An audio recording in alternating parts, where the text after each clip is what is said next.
Hey, this is Steve with Brilliant Bicycles, and today we're going to go over assembly on your Astor bicycle. Before you jump in, give your manuals a read. We recommend that you have your bicycle assembled by a professional mechanic. If you assemble at home, please have a professional bike mechanic review your assembly before riding. So first thing you're going to want to do is take a pair of scissors and cut off all the packaging material. Slice the tape in the box and lift it straight out.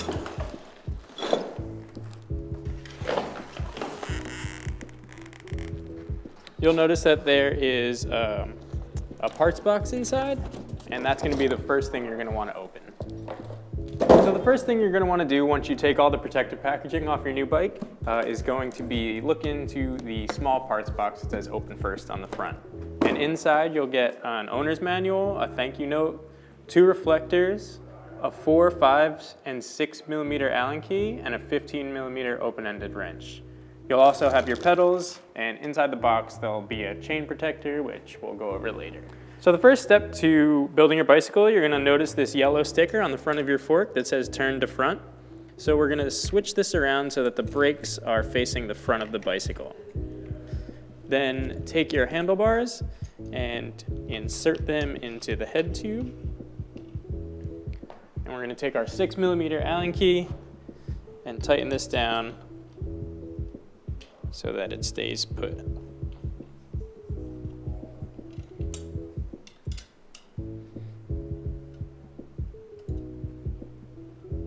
Once this is all set, you can use this box to set your front fork in. So what you're going to want to do is kind of just fold it back up.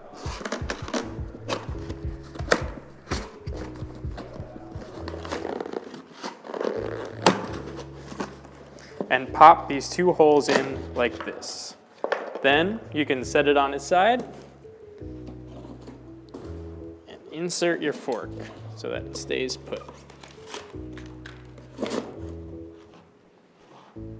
From here we can start working. You're going to take your 6 millimeter Allen key once again and you turn the bolt underneath the handlebars counterclockwise to loosen this guy up.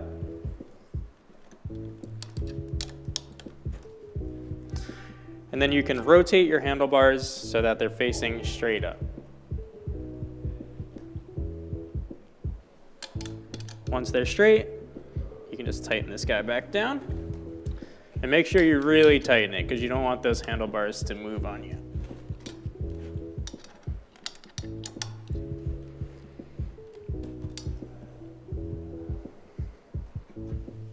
The next step is to take your 5 millimeter Allen key and insert your seat post right in there. Once your seat's straight, you can just tighten the Allen key bolt on your seat clamp. Then from here, we can take out our pedals and install these guys. On the pedals, you'll notice that there is an L for the left-hand side and an R for the right-hand side. The left-hand side will always tighten counterclockwise.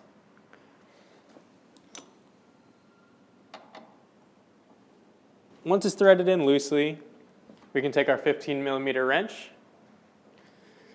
and make sure this guy's secure.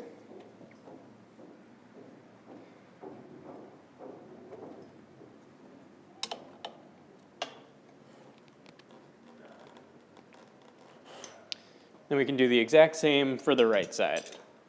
Just remember that the right side tightens clockwise just as normal.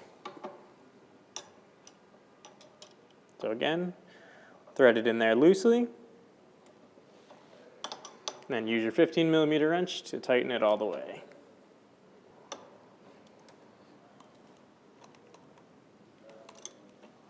Once your pedals are in and secure, we'll just move to the front brake. So to set up your front brake, the first thing you're going to want to do is make sure that your barrel adjuster lines up with this cutout in the brake lever itself. Once that's all lined up, you can take your brake cable and take the round head and pull the lever. You'll notice that it has a bracket in there that has a cutout from the underneath, and you just insert it like that, close the lever, and thread the cable through, and you can tighten the barrel adjuster so that it won't pop out on you.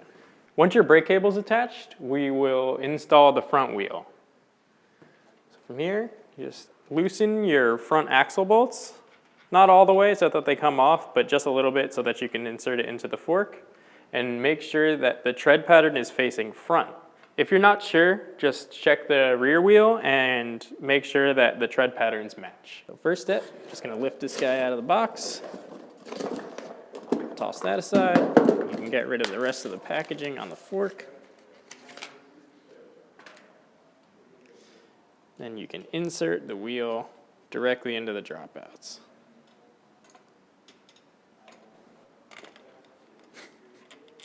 Make sure that it's sitting in the dropouts correctly, and then press down on the top of the stem to make sure that it centers itself.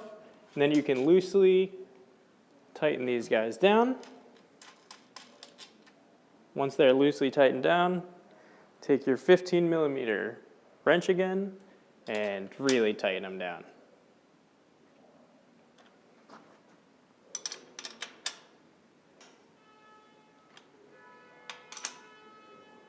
So once your front wheel is installed, you're just going to finish up hooking your brake up, and you'll notice that on your brake noodle there's a smaller end that will go right into this bracket here, and there's a hole that it'll sit right in. So you pull this straight through, make sure that the cable goes through there, and it'll just seat itself right inside the housing. Then put the rubber part over the end, squeeze it, and it'll hold itself still. Once your front brake is all finished, we can add the finishing touches, which are just going to be the reflectors, and all you need for this job is a Phillips head screwdriver. So take the black screw out of the reflector itself and stretch the reflector around the handlebars, and it'll snap closed. Then just insert the screw again and tighten down with the Phillips head screwdriver. Then we're going to do the same exact thing with the rear reflector. And again, just take this screw completely out. Stretch the reflector around the seat posts, insert the screw again.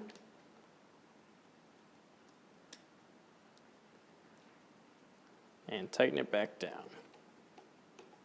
So at this point, you're pretty much all finished up. So the next step would just be to check every bolt on the bike to make sure that it's tight. At the front axle, at the handlebars, pedals, seat posts, and the regular kind of water bottle cages. Make sure nothing's rattling around on you. And from there, you can move on to installing your chain guard. If you have any questions, please feel free to ask us at hello@brilliant.co.